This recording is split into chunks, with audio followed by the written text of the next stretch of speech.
এই যে সুন্দর সূর্যোদয় দেখতে পাচ্ছেন, এটা তুমলিংয়ের দৃশ্য।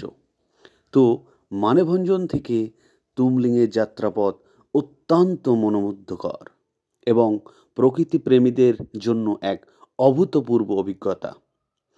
এটি সান্দাকফু ট্রেকিংয়ের প্রথম পর্যায়, যেখানে প্রকৃতির সৌন্দর্য আপনাকে মুগ্ধ করবেই।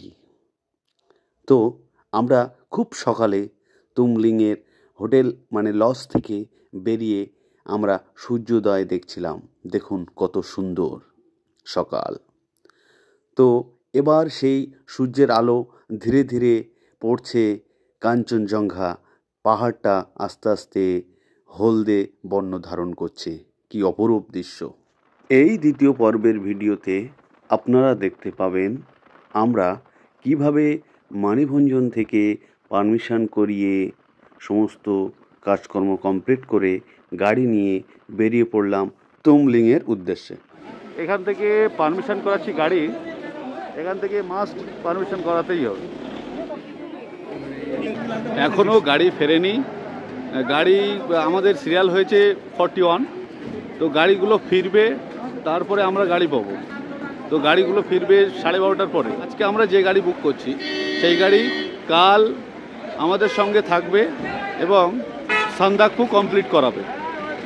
এখানে মেনলি যে দুটো গাড়ি আছে, বোলেরো এবং ল্যান্ড রোভার, দুটো গাড়ি আছে। তো বোলেরো গাড়িগুলো ভালো হবে, ল্যান্ড রোভারগুলো অনেক পুরনো গাড়ি।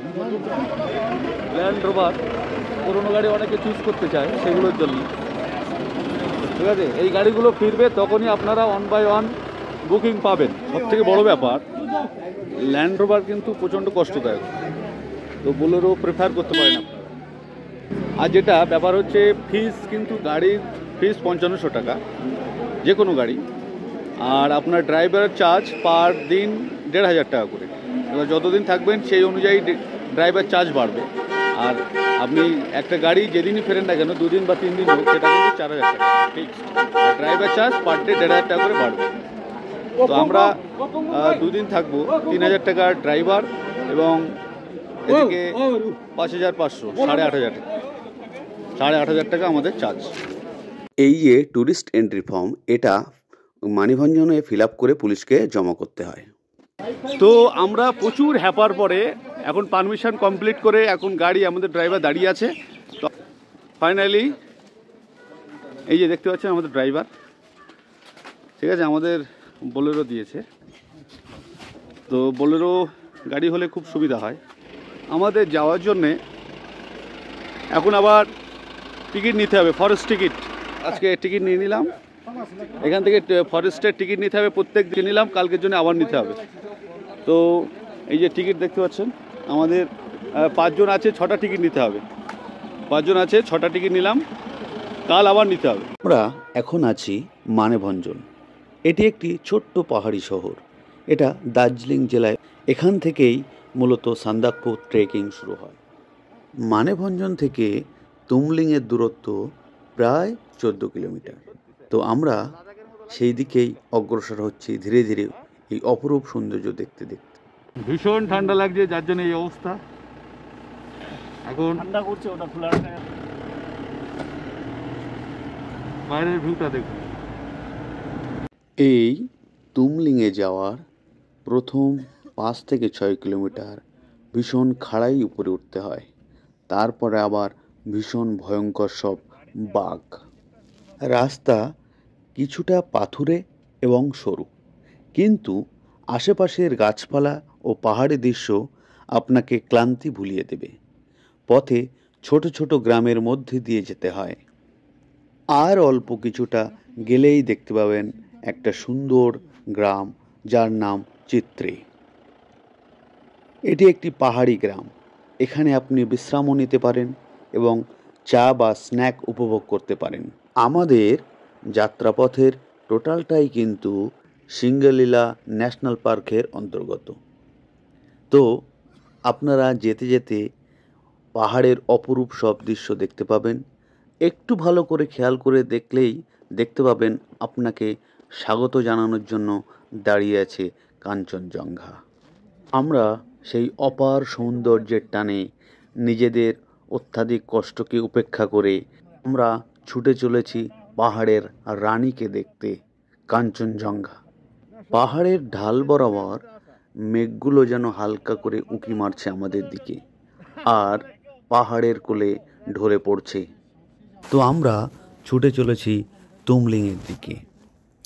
তুমলিং একটি ছোট্ট গ্রাম, যা নেপাল ও ভারতের সীমানায় অবস্থিত। এখানকার প্রধান আকর্ষণ কাঞ্চনজঙ্ঘার চমৎকার দৃশ্য। আমরা কিছু দূর যেতে না যেতেই টংলুর একটা ভিউ পয়েন্টে এসে পৌঁছে গেলাম। তো এখান থেকে কাঞ্চনজঙ্ঘার দৃশ্য অপরূপ সুন্দর। তো আপনারা এবার সেই কাঙ্ক্ষিত দৃশ্য দেখতে পাবেন। তো আপনাদের স্বাগত জানাই এই পাহাড়ের রানীকে দেখার জন্যে। এসছি টংলু। তো এখানে যদি ভিউটা দেখেন তো অ্যামেজিং, মানে পাগল করা ভিউ। তো আপনাকে দেখাচ্ছি, ভিউটা দেখুন, জাস্ট অসম্ভব সুন্দর ভিউজ, অসম্ভব সুন্দর। জাস্ট বরফগুলো দেখতে পাবেন, বরফগুলো দেখুন।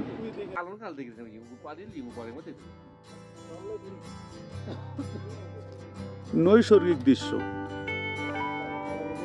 অসম্ভব সুন্দর লাগে, অসম্ভব সুন্দর।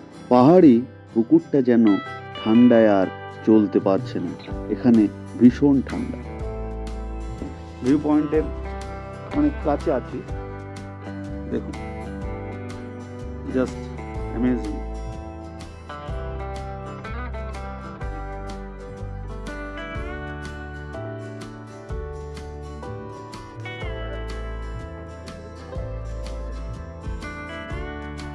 দেখুন, জাস্ট বরফগুলো দেখুন, যেন রূপোর মতো লাগছে।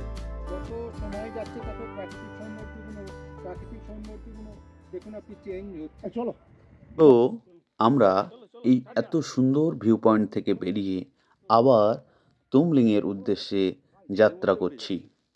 তো এই যে তুমলিং, এটা বেশ ঠান্ডার জায়গা।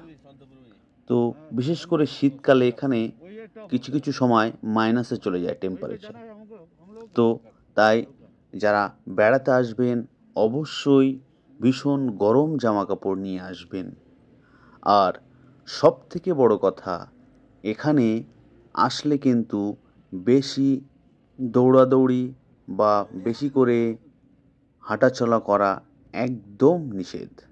কারণ শারীরিক কন্ডিশন এখানে যে কোনো মুহূর্তে ভয়ঙ্কর পরিস্থিতি তৈরি করতে পারে।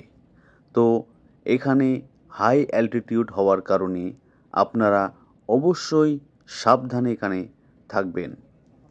এই যাত্রাপথের প্রতিটি পদক্ষেপ আপনাকে প্রকৃতির অনেক সান্নিধ্যে নিয়ে যাবে এবং একটি স্মরণীয় অভিজ্ঞতা প্রদান করবে, যেটা আপনার সারা জীবনের পাথেয় হয়ে থাকবে। ধীরে ধীরে পাহাড়ে সন্ধে নেমে আসছে এবং কুয়াশা আস্তে আস্তে তার প্রভাব বিস্তার করছে। আমরা একটার পর একটা বাঁক পেরোতে পেরোতেই আস্তে আস্তে আমাদের সেই কাঙ্ক্ষিত ছোট্ট গ্রামটিতে পৌঁছে গেলাম। তখন প্রায় বাজে বিকাল 4টা। তখন মনে হচ্ছে এখনই বোধহয় সন্ধে নেমে আসবে। তো এই গোধূলি লগ্নে আমরা গিয়ে পৌঁছলাম সেই কাঙ্ক্ষিত গ্রাম তুমলিং। অনেকে এই মনোমুগ্ধকর পরিবেশে বেরিয়েছে সূর্যাস্ত দেখার জন্য। আমাদের অবশ্য সেই সৌভাগ্য আজ হলো না, আমরা কাল ট্রাই করব। তো আজ আমরা অনেক দেরিতে পৌঁছাচ্ছি, যার জন্য আমাদের লাঞ্চ করার সময় পেরিয়ে গেছে। তো আমরা দ্রুত হোটেলে পৌঁছে আগে লাঞ্চ সেরে নেব। তো আমাদের বুকিং ছিল শেখর লজে। ওখানেই আমাদের থাকা এবং খাওয়ার দুটোরই ব্যবস্থা ছিল। তো আমাদের ওখানে পার হেড 1600 টাকা করে পড়ল প্রতিদিনের জন্য। তো আমাদের এই লজের নাম ছিল শেখর লজ। তো আশেপাশে প্রচুর লজ আছে, যেরকম সিদ্ধার্থ লজ বা অন্যান্য সৎকার লজ। সবথেকে গুরুত্বপূর্ণ যে কথা, যেটা না বললেই নয়, তো আপনারা অবশ্যই আগের থেকে লজ বুক করে আসবেন, নইলে কিন্তু ডাইরেক্ট এলে লজ পাওয়ার চান্স খুবই কম বা নাও পেতে পারেন। তো আমরা শেষমেশ পৌঁছে গেলাম তুমলিং। তো আমাদের লজ একটু নিচে, তো আমরা সেই নিচে চলে যাচ্ছি।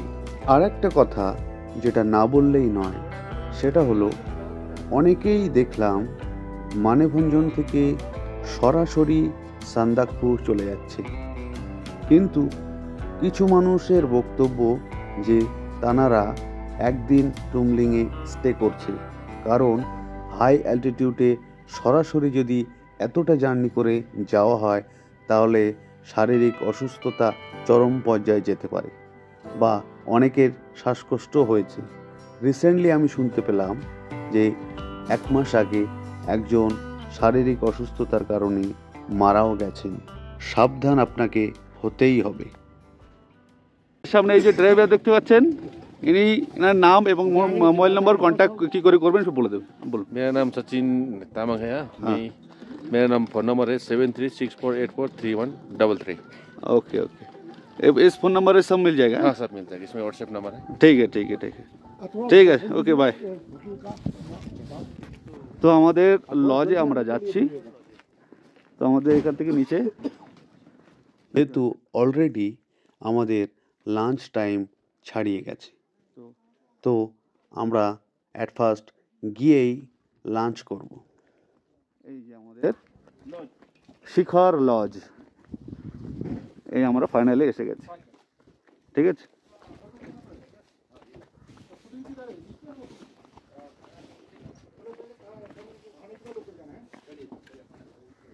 এই শেখর লজের সম্পূর্ণ ভিডিও, খাওয়া দাওয়া থেকে শুরু করে রুম, সব কিছুই আপনাদের স্পেশাল ভিডিওতে জানাবো। যাচ্ছি, খেয়ে নেবো, কারণ অলরেডি 4টে বেজে গেছে। তো আমরা খেয়ে বাদ বাকি সব কিছু পরে হবে। ঠিক আছে, চলুন। তো রিসেপশনে আমরা আমাদের বড় ব্যাগগুলো রেখে আমরা চলে যাচ্ছি লাঞ্চ করতে কিচেন রুমে। আমরা নিচে যাচ্ছি খেতে, লাঞ্চ করব এখন।